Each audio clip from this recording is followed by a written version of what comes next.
Let's talk about reading in 2023.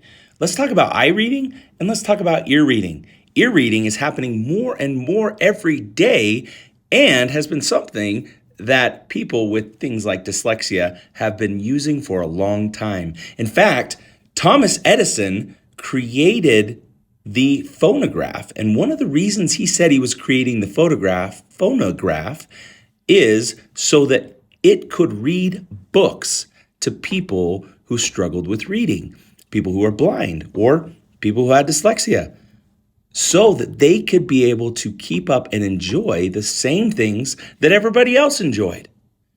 So a lot of times, kids will be ashamed, or people will be ashamed that they are listening to a book and not eye reading a book, or they're ear reading it and not eye reading it.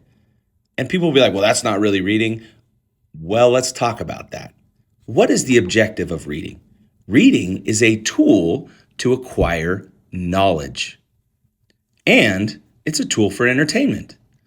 Well, if you have a disability or you're struggling to read and you're struggling to acquire knowledge through reading, and you're not being entertained by what you're reading, then we have to find other ways that you can acquire that knowledge. In fact, new research is coming out saying that only the top 10% of readers, are the ones that are getting the most information out of texts.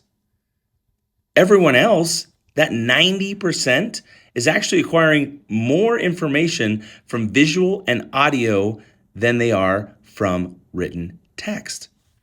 Fascinating.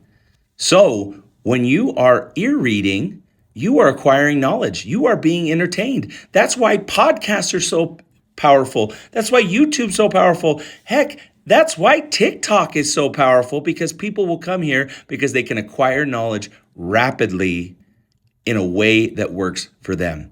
That has always been the objective of reading. So if you're ear reading and not eye reading very well, that's okay. And we're going to talk about some tools that can help you be successful in ear reading. There's so many things out there. And if you can do that, you're going to acquire knowledge and you're going to be able to keep up with everyone else. You can read every book that's out there, and you can keep up and read those books that when you were a kid, maybe you didn't read because they were too big or too hard. There's so many tools out there now that allows you to do that. And there's ways that you can be successful in reading, ear reading or eye reading or both. Use it.